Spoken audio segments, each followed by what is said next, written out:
Let's talk about how I made an extra $92 per day, and I will make $92 every single day, 365 days a year on average with my small business by making one phone call.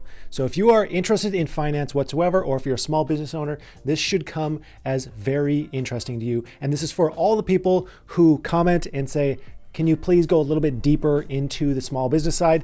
This is for you. I think you'll find this very interesting. So just for some context here, if you aren't aware, I own a small business. I own a moving and storage business located in Arizona. We do everything from commercial moves, long distance moves, local moves, storage. We kind of do it all like a one-stop shop for all things moving. I've been operating this business for about 5.5 years, and it's been very profitable, and I've been lucky enough to delegate it out completely. That way I can spend tons of time putting out YouTube videos and doing other interesting things like that. But with this business, I am now profiting an extra $92 per day, and if you own a small business, you will be able to do something similar. And I want to show the implications here.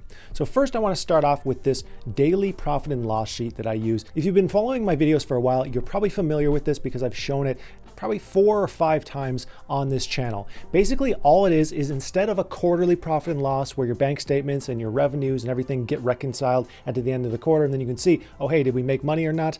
We do it at my company daily, as well as the quarterly and the monthly P&Ls. So the reason we do it daily is because it gives us a better picture on a day-to-day basis if we're spending too much money or what exactly we need to focus on. Now, the daily profit and loss is not perfect, but I find it's about 95% accurate, and that's good enough to make day-to-day decisions. So all it is our basic revenues every single day, our sales every single day, and our expenses broken down every single day. All of our basic expenses. And then this gives us a profit at the end of each day. Now, of course, some days are negative. If we're closed on a holiday, there are fixed expenses that you can't do anything about, or maybe it's a low sales day. Some days are negative, most days are positive, and that ends up with a profit in most days. Also, if you own a moving company or you've thought about starting or running a moving and storage business, you'll want to check out my school that's linked down in the description. I cover literally everything you could possibly want to understand about the moving industry, all the way from how to name your business, your LLC, getting a DOT number, to your first $1 million in sales. Everything is covered. There's hours and hours and hours of content here.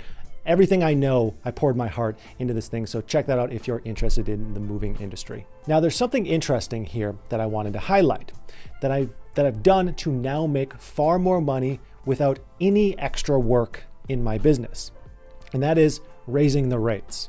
Now, you might be thinking, well, okay, that's obvious. You raise the rates, yeah, you're going to make more money as long as you can keep those customers. But I know a lot of small business owners are like, I don't want to raise the rates because then I'm going to lose all these customers. They're going to be mad at me. This person's been using my service for 5 years. They're going to be like, what the heck? Why'd you raise your rates? I'm here to tell you, if you offer a great service, that's the caveat. You have to actually offer a great service. You should raise your rates. So let me show you the implications here.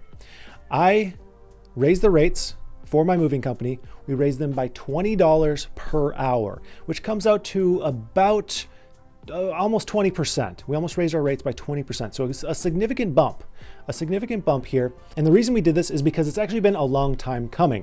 Last year, before the pandemic, we were saying, okay, come summertime, we're going to raise our rates in our busy season and then just keep those higher rates because it's been a while since we raised our rates and it needed to happen. Then the pandemic happened and we're like, okay, we're just going to hold off. We're not going to raise rates because we don't know what's going to happen. People don't have money. Let's just hold off and see if we can survive and then worry about that later. Well, now I've raised the rates. I was just literally sitting there one day and I was thinking, why am I not charging more? I called up my operations manager and said, raise the rates $20 per hour and we'll just see what happens. And that was it. One phone call told them to raise the rates. Now I'm here to show you the results and the implications of that because I think it's pretty huge. So in order to highlight this, I've built a little breakdown on another spreadsheet.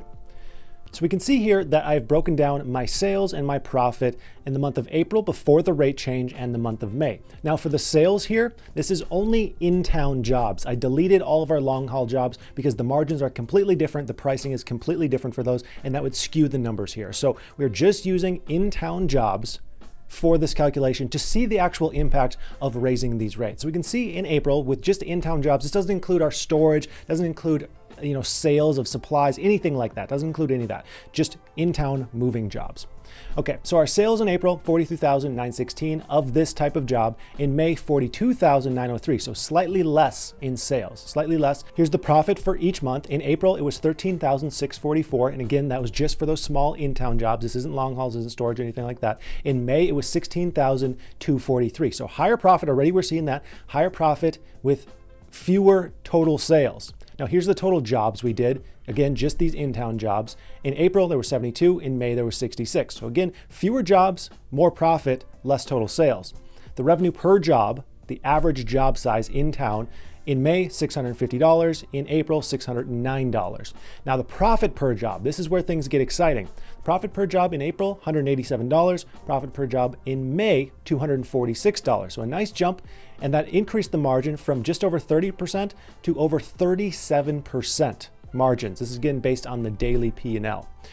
And here we can see even more implications. Our old average profit, our new average profit, an increase in profit margin of 31.6%. But let me tell you, it gets much crazier than this when we really break this down. So just hold on a second.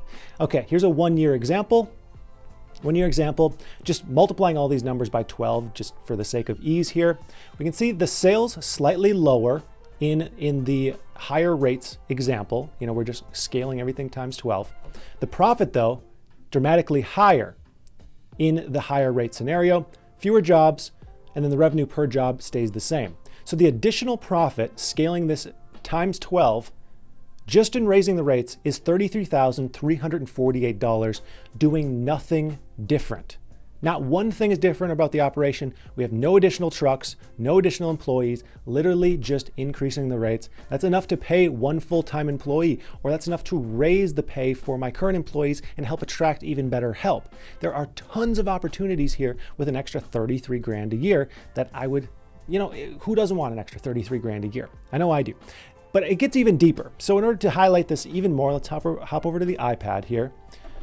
Okay, even more implications. All right, more implications.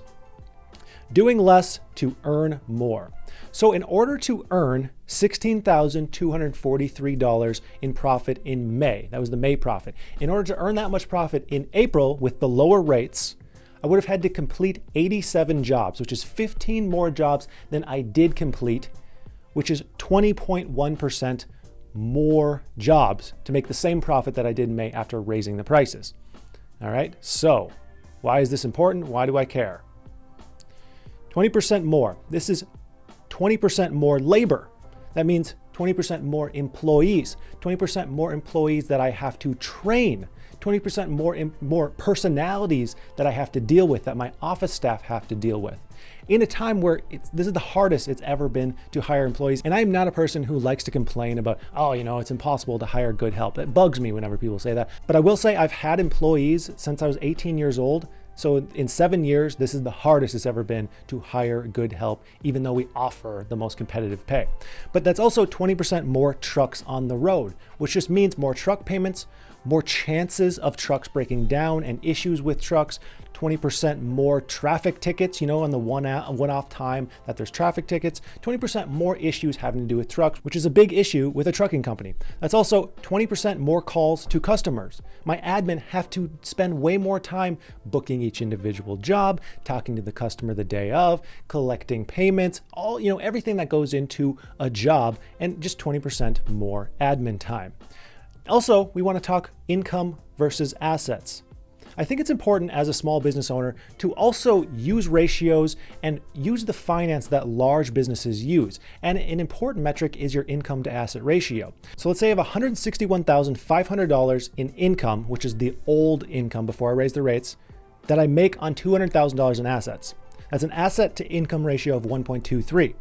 Now, if I bump up the income, which is now using the higher rates, to $194,900 in income on the same $200,000 in assets, that's an asset to income ratio of 1.02. And basically what I mean by this is you want to earn the greatest amount of income on the least amount of assets, because generally, in order to make more income, you have to increase your assets proportionally. Yes, there's some economies of scale, but generally you have to increase your assets. A business that earns $100,000 in profits on $100,000 in assets is worth worth far less than a business that earns $100,000 in profits on $10,000 in assets. That is what I'm trying to get across here. Now, if you're a small business owner, you might be thinking, okay, I'm still worried about losing customers if I increase my rates. And that is a good concern. But I will say, if your rates are in the middle of the road and you are one of the best in your industry, you can raise your rates and you'll lose very few customers. Of course, there's always some customers that you will lose, but the trade-off is almost always worth it. I mean, just look at it this way. The biggest players in each industry are generally the most expensive.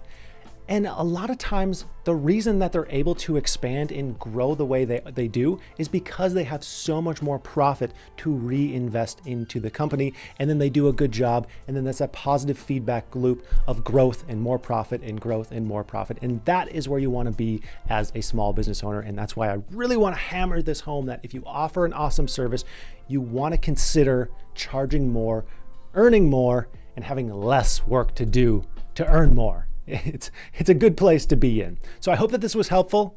Make sure you like this video if you found it helpful at all, because YouTube does not like to push this kind of content. And I would just like to thank you for watching, and I hope you have a profitable day.